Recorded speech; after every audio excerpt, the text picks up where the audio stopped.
Welcome to the Tech Egg. Don't get scrambled. Enjoy the video. Start by choosing the image widget or image box and upload a 16:9 image around 1200 px wide. Next, set the column or section position to relative so overlay elements align correctly. Give the image block 20 px padding to avoid edge collisions and improve spacing. Add descriptive alt text up to 125 characters for accessibility and SEO. Save your draft and preview the layout at desktop, tablet, and mobile widths to check visual balance. Insert a heading widget directly over the image and set its position to absolute with 20 px top offset. Use font sizes 48 px for desktop and 24 px for mobile, and set line height to 1.2 for readable spacing.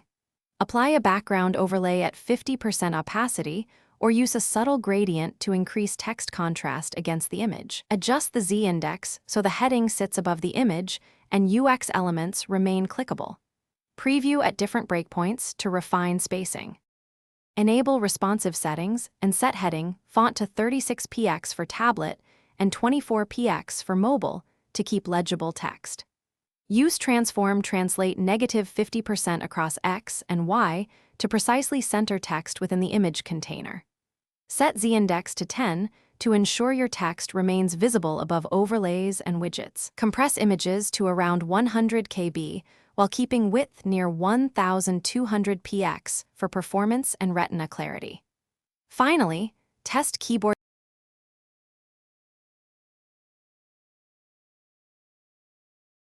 Thanks for watching. Consider subscribing if I helped unscramble your problems.